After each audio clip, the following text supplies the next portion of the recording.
जय हिंद प्यारे विद्यार्थियों। सामान्य हिंदी प्रश्नोत्तरी की इस क्लास में आप सभी का स्वागत है। आज की क्लास के अंतर्गत हम सभी लोग उपसर्ग और प्रत्यय टॉपिक की चर्चा करेंगे, जो कि इस सामान्य हिंदी प्रश्नोत्तरी का इससे पहले हम लोग 4 चैप्टर कर चुके हैं। तो आज यह अध्याय 5 है, उपसर्ग और प्रत्यय। इस चैप्टर में, इस अध्याय में कुल 100 प्रश्नों को समाहित किया गया है, जो विगत विभिन्न प्रतियोगी परीक्षाओं में पूछे गए हैं, जिसमें 50 प्रश्नों की चर्चा आज की क्लास में करेंगे। शेष 50 प्रश्न की चर्चा अगली क्लास में की जाएगी। तो चलिए स्टार्ट करते हैं। उपसर्ग और प्रत्यय। यहाँ पर प्रश्नों को हल करने से पूर्व ये आवश्यक है कि उपसर्ग और प्रत्यय के बारे में एक सामान्य समझ आप लोगों के दिमाग में होनी चाहिए। उपसर्ग का मतलब क्या होता है? तो उपसर्ग की यदि बात करें तो उपसर्ग मुख्य रूप से 2 शब्दों से मिलकर बना है, उप और सर्ग। उप माने होता है समीप और सर्ग माने होता है सृष्टि करना या रचना करना। अर्थात वे शब्दांश जो किसी शब्द के समीप आकर के नए शब्दों की रचना करते हैं, उपसर्ग कहलाते हैं। जहाँ तक की बात करें प्रत्यय की, तो प्रत्यय मुख्य रूप से 2 शब्दों से मिलकर बने हैं, प्रति धन अय। प्रति का अर्थ होता है साथ में पर बाद में, और अय का अर्थ होता है आने वाला। अर्थात साथ में पर बाद में आने वाले शब्दांश प्रत्यय कहलाते हैं। प्रत्यय शब्द के अंत में लगते हैं, जबकि उपसर्ग शब्द के पहले लगते हैं। यहाँ पर एक बात ध्यान रखेंगे कि उपसर्ग का अपना स्वतंत्र अर्थ होता है, लेकिन प्रत्यय का अपना स्वतंत्र अर्थ नहीं होता। यह उपसर्ग और प्रत्यय में मूल अंतर होता है। चलिए इस प्रकार से हम लोग प्रश्न के माध्यम से हल करते हैं। पहला प्रश्न है कि अध्यक्ष में कौन सा उपसर्ग है? तो अध्यक्ष शब्द में उपसर्ग बताना है, तो यह मुख्य रूप से 2 शब्दों से मिलकर बना था, अधि धन अच्छ। तो अध्यक्ष में उपसर्ग क्या होगा? अधि उपसर्ग होगा। अगला प्रश्न है कि संग्राम में कौन सा उपसर्ग होगा? संग्राम शब्द में उपसर्ग बताना है, तो संग्राम सम धन ग्राम से मिलकर बना हुआ था, अर्थात इसमें व्यंजन संधि होगी।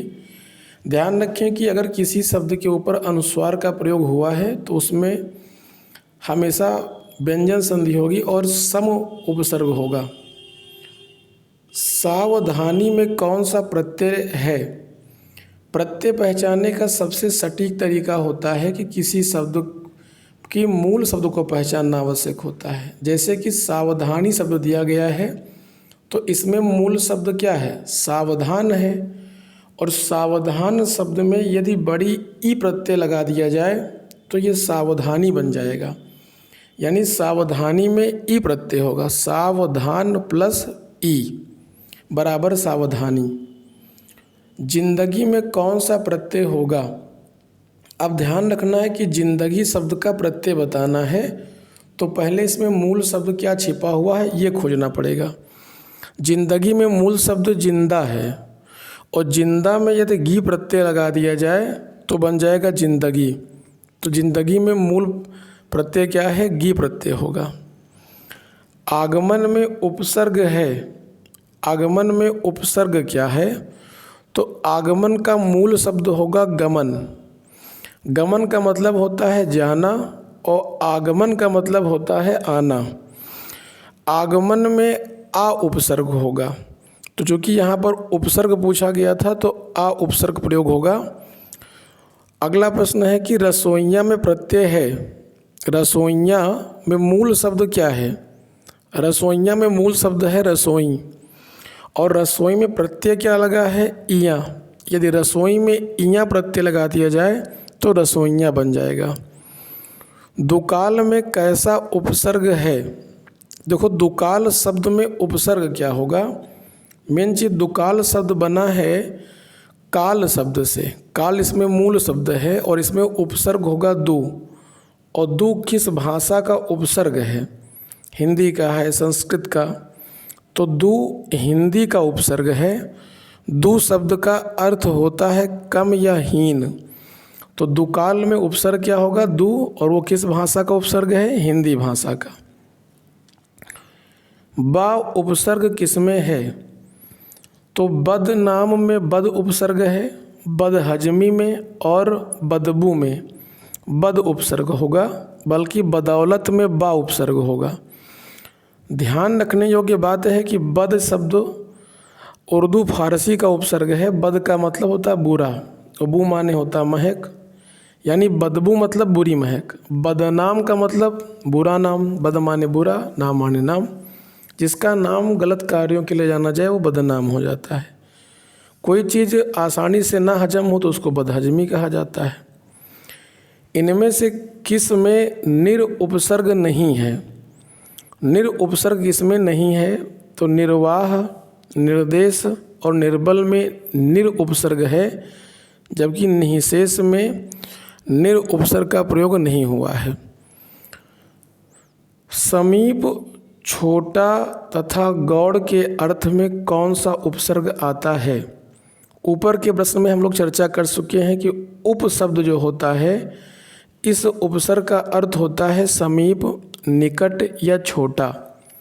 जैसे राष्ट्रपति से छोटा कौन होता है? उपराष्ट्रपति होता है। कप्तान से छोटा कौन होता है? उपकप्तान होता है। निरीक्षक से छोटा उपनिरीक्षक होता है।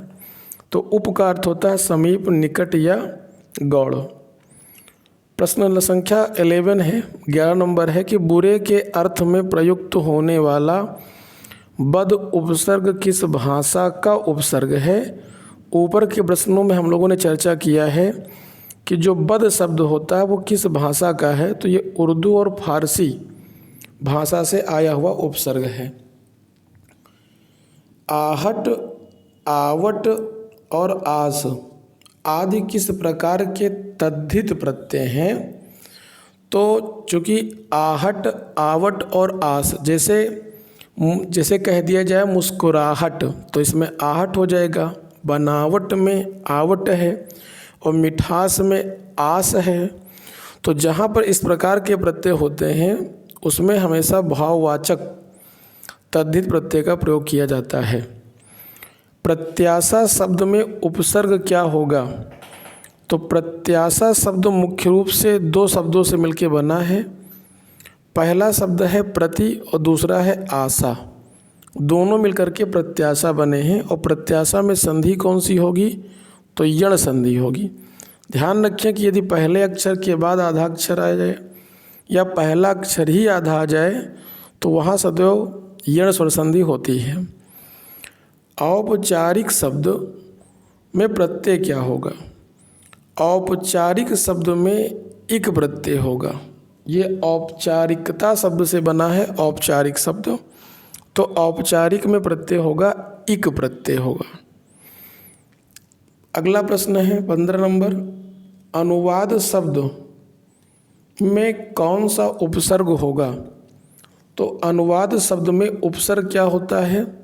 अनु उपसर्ग होगा। अनुमाने होता है पीछे, अनुमाने क्या होता है? पीछे होता है। तो अनुवाद में अनु उपसर्ग होगा।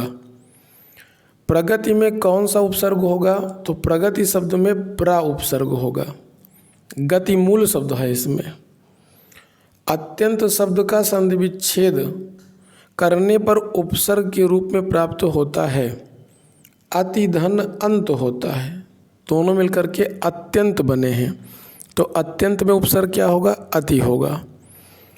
क्रिया अथवा धातु के अंत में प्रत्यय प्रयुक्त होकर जो शब्द बनता है उसे क्या कहते हैं? उसे कृदंत शब्द कहते हैं। ध्यान रखें कि जो प्रत्यय क्रिया की मूल अवस्था अर्थात धातु शब्द में लगते हैं उन प्रत्यय को कृत प्रत्यय कहते हैं। और कृत प्रत्यय से बने शब्दों को कृदंत शब्द कहा जाता है। कृदंत शब्द मुख्य रूप से दो मूल शब्दों से बने हैं, कृत धन अंत से बने हैं। और ध्यान रखिए कि ऐसे प्रत्यय जो संज्ञा, सर्वनाम और विशेषण के अंत में लगते हैं उन्हें तद्धित प्रत्यय कहते हैं, और तद्धित प्रत्यय से बने शब्दों को तद्धितांत शब्द कहा जाता है। अगला प्रश्न है कि कृपालु शब्द का संधि विच्छेद करने पर प्रत्यय के रूप में क्या प्राप्त होता है? तो कृपालु शब्द का संधि विच्छेद करने पर आलू शब्द प्राप्त होता है, यानी कृपा धन आलू होता है। अगला होगा कि तीसरा शब्द का संधि विच्छेद करने पर प्रत्यय के रूप में क्या प्राप्त होता है? तो तीसरा में मूल शब्द क्या है? तीस है, और तीस में यदि रा प्रत्यय जोड़ दिया जाए तो तीसरा बन जाएगा। तो तीसरा शब्द में प्रत्यय क्या होगा? रा होगा। संगम शब्द का संधि विच्छेद करने पर उपसर्ग के रूप में प्राप्त होता है, सम प्राप्त होता है, और सम में कौन सा माँ होगा? हलंत वाले माँ का प्रयोग होगा। चूँकि अनुस्वार है तो सम उपसर्ग होगा, और संधि कौन सी होगी इसमें? तो व्यंजन संधि हो जाएगी। शीतल शब्द का संधि विच्छेद करने पर उपसर्ग के रूप में क्या प्राप्त होगा? शीतल में संधि विच्छेद करने पर इसमें उपसर्ग के रूप में क्या प्राप्त होगा? यहाँ पे गलत लिखा हुआ है, उपसर्ग नहीं बल्कि यहाँ पर प्रत्यय होना चाहिए था, क्योंकि शीतल शब्द में उपसर्ग है ही नहीं है, इसमें प्रत्यय है। और शीतल में प्रत्यय क्या है? तो शीतल में मूल शब्द है शीत, तो प्रत्यय क्या हो जाएगा? ला हो जाएगा। तो यहाँ पर आप ठीक कर लीजिएगा, उपसर्ग नहीं होगा बल्कि प्रत्यय होगा। चितेरा शब्द का संधि विच्छेद करने पर प्रत्यय के रूप में क्या प्राप्त होगा? तो चितेरा शब्द मुख्य रूप से चित शब्द से बना है, और इसमें प्रत्यय जुड़ा हुआ है एरा। तो चित शब्द में एरा प्रत्यय जोड़ेंगे तो चितेरा बन जाएगा। प्रश्न संख्या 24 देख लेते हैं कि प्रख्यात में कौन सा उपसर्ग होगा? प्रख्यात शब्द में उपसर्ग होगा प्रा। ख्यात शब्द इसमें मूल शब्द आया है, तो ख्यात में प्रा जोड़ करके प्रख्यात बन गया। प्रमाण में कौन सा उपसर्ग होगा? तो प्रमाण शब्द में प्रा उपसर्ग होगा। अगला है कि प्रयोग में कौन सा उपसर्ग होगा? तो प्रयोग में मूल शब्द है योग, और इसमें प्रत्यय का प्रयोग हुआ है प्रा, तो दोनों मिलके क्या बन गए? प्रयोग बन गए। मूर्खता में कौन सा प्रत्यय है? मूर्खता में मूल शब्द है मूर्ख, और प्रत्यय होगा इसमें ता, तो मूर्खता में प्रत्यय क्या होगा? ता होगा, और मूल शब्द क्या होगा? मूर्ख होगा। वत्सल में कौन सा प्रत्यय होगा? तो वत्सल में मुख्य रूप से मूल शब्द है वत्स, और वत्स के बाद जो बचा हुआ शब्द होगा वो प्रत्यय हो जाएगा। तो वत्सल में अगर वत्स निकाल लिया जाए तो बचेगा क्या? ला बचेगा। तो वत्सल शब्द में प्रत्यय कौन सा होगा? तो ला प्रत्यय होगा। कौन सा प्रत्यय होगा? ला प्रत्यय। सुहावना, लिखाई व छलिया में निहित प्रत्यय के लिए सही विकल्प का चयन कीजिए। सुहावना में आवना प्रत्यय है, लिखाई में आई है, और छलिया में इया प्रत्यय है। तो इस प्रश्न का उत्तर होगा सी ऑप्शन। दुरात्मा का कौन सा उपसर्ग होगा? दुरात्मा में कौन सा उपसर्ग होगा? तो दुरात्मा मुख्य रूप से दो मूल शब्दों से बनी थी, पहला है दुर और दूसरा है आत्मा, दोनों मिलकर के बने हैं दुरात्मा। तो इसमें संधि कौन सी होगी? ध्यान रखना, दीर्घ स्वर संधि होगी इसमें छोटा आ धन बड़ा आ बराबर बड़ा आ हो जाता है, दुरात्मा। प्रतिध्वनि में कौन सा उपसर्ग होगा? प्रतिध्वनि में कौन सा उपसर्ग होगा? तो प्रतिध्वनि में उपसर्ग होगा प्रति। कौन सा उपसर्ग होगा? प्रति उपसर्ग होगा। दोनों मिलके क्या बन जाएंगे? प्रतिध्वनि बन जाएंगे। अगला प्रश्न देख लेते हैं। अगला है कि अधिकार का उपसर्ग कौन सा होगा? तो अधिकार शब्द में उपसर्ग होगा अधि। कौन सा उपसर्ग होगा? अधि। अगला प्रश्न है कि धार्मिक में प्रत्यय क्या होगा? धार्मिक शब्द मुख्य रूप से दो शब्दों से मिलकर बना था, एक शब्द है धर्म और दूसरा है इक। तो दोनों मिलकर के क्या बन जाएंगे, धार्मिक बन जाएंगे, दोनों मिलकर के धार्मिक। तो धार्मिक में प्रत्यय क्या होगा, इक प्रत्यय होगा। अगला प्रश्न है कि प्रति उपसर्ग किस भाषा से आया है। प्रति उपसर्ग का प्रयोग संस्कृत भाषा से आया है, और यदि प्रत्यय के साथ एक लगा दे तो ये क्या बन जाएगा, प्रत्येक बन जाएगा। निम्न में से ई प्रत्यय से निर्मित शब्द कौन सा नहीं है। नाली, मंडली और टोकरी ई प्रत्यय से बने हैं, जबकि नगरीय शब्द ई प्रत्यय से नहीं बल्कि इसमें ईय प्रत्यय का प्रयोग हुआ है। नगर धन ईय बराबर नगरीय होता है। निम्नलिखित में से किस शब्द में उपसर्ग और प्रत्यय का एक साथ प्रयोग किया गया है। जैसा कि एक शब्द है भारतीयता, तो इसमें मूल शब्द है भारत और प्लस प्रत्यय है ईय प्लस ता, यानी भारत के साथ ईय और ता को जोड़ा गया तो भारतीयता बना, यानी मूल शब्द के साथ दो प्रत्यय हैं। अभिमानी शब्द में प्रत्यय की बात करें तो इसमें उपसर्ग होगा अभि, मूल शब्द होगा मान और प्रत्यय होगा बड़ी ई। तो अभिमानी में अभि उपसर्ग हो जाएगा जबकि ई प्रत्यय हो जाएगा। तो उपसर्ग और प्रत्यय दोनों का प्रयोग अभिमानी शब्द में हुआ है। यदि हिस्सेदार की बात करें तो इसमें मूल शब्द है हिस्सा प्लस जो प्रत्यय है उसमें होगा हिस्सा प्लस ए प्लस दार, यानी ए और दार क्या है, ये प्रत्यय हैं। कृपालुता में मूल रूप से दो प्रत्यय हैं, कृपा धन लू और धन ता।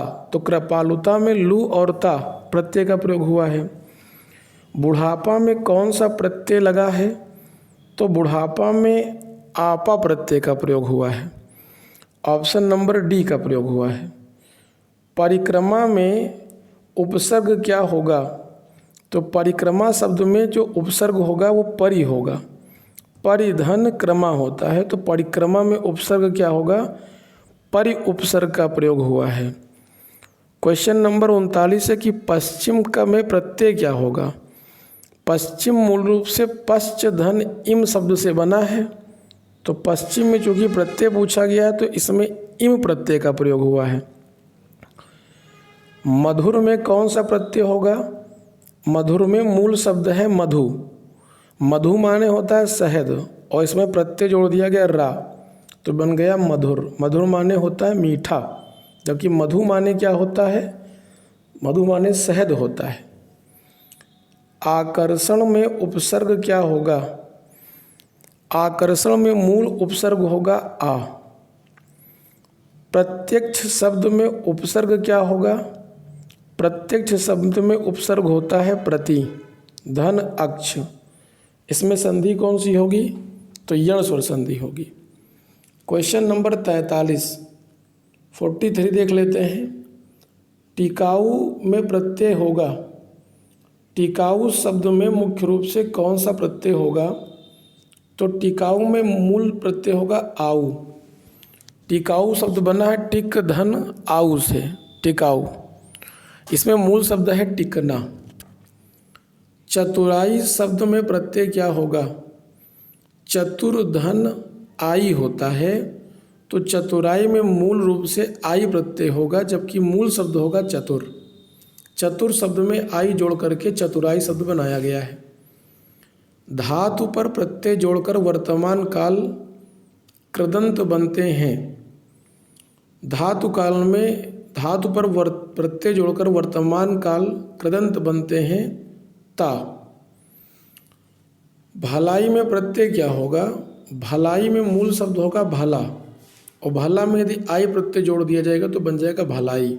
तो भलाई में प्रत्यय क्या होगा आई, जबकि मूल शब्द है भला।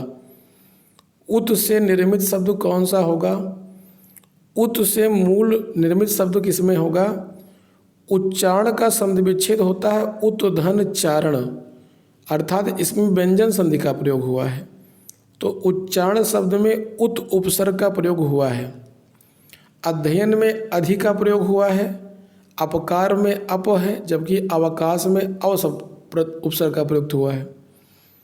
बच्चा में पन प्रत्यय जोड़ने पर निर्मित शब्द कौन सा हो जाएगा? बचपन हो जाएगा। तो बच्चा में पन जोड़ेंगे तो क्या बनेगा? बचपन बन जाएगा। प्रत्येक शब्द में उपसर्ग क्या होगा? प्रत्येक शब्द में उपसर्ग होगा प्रति। धन एक जोड़ा गया है तो ये प्रत्येक बना है। और प्रत्येक में संधि कौन सी पूछी जाए तो यण स्वर संधि हो जाएगा। अंतिम प्रश्न है आज की क्लास का कि उपसर्ग वह शब्दांश है जो किसी शब्द के आगे जुड़ता है। आगे जोड़ने का मतलब किसी शब्द के पहले जुड़ता है, वह उपसर्ग कहलाता है।